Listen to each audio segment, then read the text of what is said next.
for our final game of Pool A at Huron Bithorn Stadium in San Juan, where today the equation is simple for Josh Naylor and Canada, as well as Alfredo de Espagne in Cuba. Win, and you're on to the quarterfinal round of the 2026 World Baseball Classic. As a manager for this team, Ramon Mesa, he gets to hand the ball to, without exaggeration, one of the best left-handed pitchers on planet Earth. Here is Livan Moinelo, the reigning Pacific League most valuable player.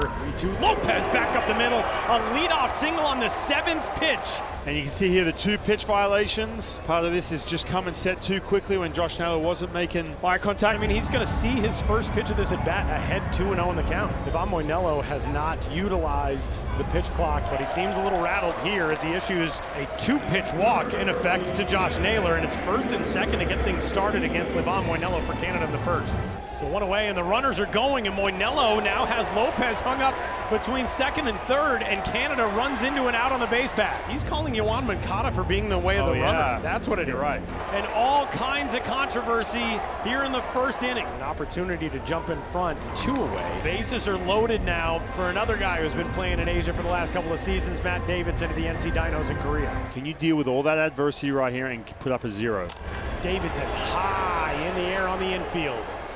Moncada, with the wind always playing a factor in the composure of Livan Moinelo. He wriggles out of the first. As we head into the bottom of 1, as Cuba goes to the batter's box, we get our first look at Cal Quantrill. Gets Moncada swinging and missing, so 2 straight retired to lead things off here in the bottom half of the first inning for Cal Quantrill. Toro will play it on the good hop, and that'll bring the inning to a close. Moinelo still out there doing the work. This is pitch number 40. And O'Neill laces that one to left field. It's down for a base hit. Second hit of the day for Canada. 0-1. Toro flips this one out, and it gets past the lunging Kape and into right field. Yiddy Kape, I think, was going to try to play that on the loft. And it's first and second now with 1 gone for the dangerous bat of Owen Casey. And that one will skip away from Perez, and everybody will move up. The wild pitch puts 2 in scoring position. 3-2. Casey to right field. This will be deep enough to get the run in, presumably. Catch made out there by Guibert, tagging at third. Here's O'Neill. Throw is offline. Tyler O'Neill scores. Owen Casey continues to deliver for Canada, and it's 1-0 in the top of the third. A 4th inning of work for Cuba's left-handed starter, Livan Moinelo. Ryan, we've only seen 1 pitcher get through 5 innings so far here in Pool A. 2 strikeouts to start things here in the 4th for Moinelo. Looks to get his team through 4 in the start. Julian serves this one to left center field. This could be extra bases as it gets down, and it splits Martinez and Santos. It is a 2-out double for Edouard Julien, and Canada is in business and will chase Livan Moinelo from this game. And now can hand the ball off to Yario Rodriguez. So it is Rodriguez to take over. 3 2/3 from Moinelo. Otto Lopez trying to deliver here with 2 outs. And Canada is now 0 for 5 with runners in scoring position. The 2-out double does no damage. So here we go to the top half of the 5th. 2 gone and the base is empty for Abraham Toro. Toro 4 hits. He's also walked a couple of times, and he crushes this one deep to right. Abraham Toro doubles the lead for Canada. It's 2-0 here in the top half of the 5th. I'll tell you what, Abraham Toro has been red hot in this pool play, but nothing bigger than that. Reaching the seats here on this final day. Comes up big right now, extending that lead. We talked a lot the last couple of days about Cal Quantrill being the guy to get the ball in this moment, and he has been masterful so far as he enters the 6th. But he'll issue his first walk, a leadoff walk to Yoel Yanqui. Man, that is the first time today that Cuba has a leadoff base runner, Ryan. Check over at first, and he throws that ball away. Yanqui falls down, but with so much foul territory, he can take second and maybe third. Yanqui digging for third base, and he's in there sliding safely. A crucial misplay on the throwing error puts a man in scoring position 90 feet away. 1 gone in the bottom of the 5th. 1-2 on Guibert. Trying to become the 2nd pitcher in this group to finish the 5th inning. As the 1-2 is grounded right side. That'll get the first run of the game home for Cuba. An RBI ground out for Guibert. The base is clear with 2 outs, but it's a 2-1 game. Cal Quantrill giving you everything he's got. Cal Quantrill roars to his dugout as he completes 5. The other interesting thing that's coming into play here, Ryan, look at the shadows that are crossing the middle of the infield. This angular roof, such a distinctive design, and for Matt Davidson and the rest of these hitters, as this one popped up, and this is a long run for everybody, and it's dropped out there by Kape. Wow, he was camped right underneath that ball and catch that with ease. And now, can Canada take advantage of this mistake? Counted in, and that one skips away from Perez.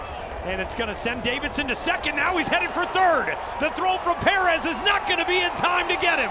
Mistakes galore to start the sixth, and Canada has a leadoff base runner 90 feet away. As Bo Naylor aims to bring home Canada's third run of the game. Around second, and now a foul pop. This one high, which could give enough time. No! Yoan Moncada gave up on that play completely. And giving Bo Naylor just another chance at the plate. Naylor drives it down the right field line. That is extra bases for Bo Naylor. In is Davidson. Canada responds. It's 3-1.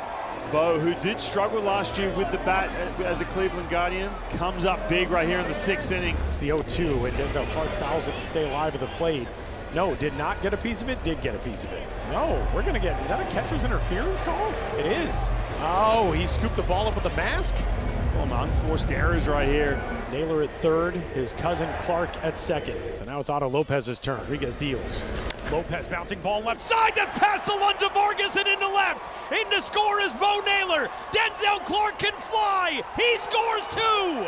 And Canada has busted it open. It's 5-1. And with everything going on in this inning for Cuba, at some point, I feel like there was just going to be that one swing of the bat that was going to break this game open. If you walk away from this, not advancing to the next round for the first time ever, you'll go back to that sixth inning scratching your head as to what went down. Cuba has never missed the second round, so a leadoff walk. Cuba will see if that can get its offense on track. Moncada sends one up the first base line. That's a fair ball and down toward the corner. Rounding second and headed into third. Santos will wait there, and it's second and third with one out for Cuba here in the bottom half of the sixth.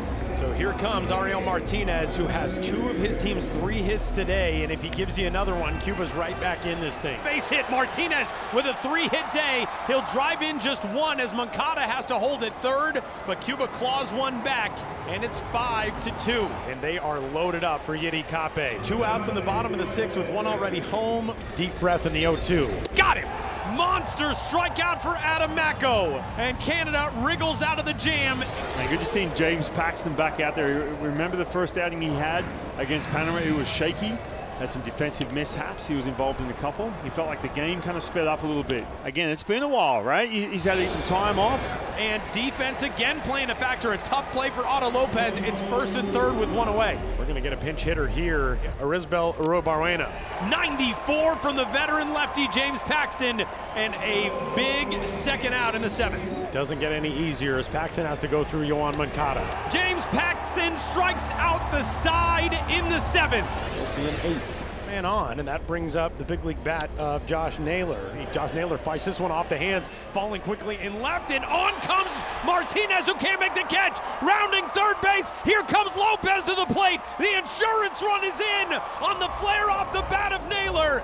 You see that ball just sneak away, and the speed of Otto Lopez able to score. One of the most amazing arms on this Cuba pitching staff is pitching in the ninth inning, but Ryan's certainly not in the situation he hoped for today. As Abraham Toro skies one out in the air to left. This is a long run again for Martinez, and again the wind playing tricks, and nobody makes the play, and everything is falling apart for Cuba in the field here on the final day of Pool A. And now Owen Casey will try to cash that in. Rip right side, Owen Casey comes through yet again. Rounding third, here comes Toro. It's 7-2 Canada in the ninth.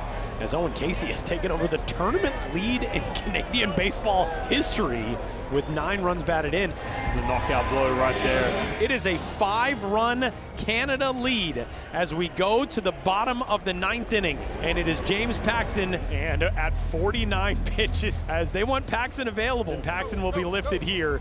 We are 1 strike away. Ernie Witt's club has never advanced past pool play in the World Baseball Classic. Cuba has never been eliminated in pool play, but Eric Sarantola will take over an 0-2 count. Here comes Owen Casey. And for the first time in its history, Canada is headed on to the World Baseball Classic quarterfinal. And for the first time ever, Canada knocks off Cuba to go to that next round.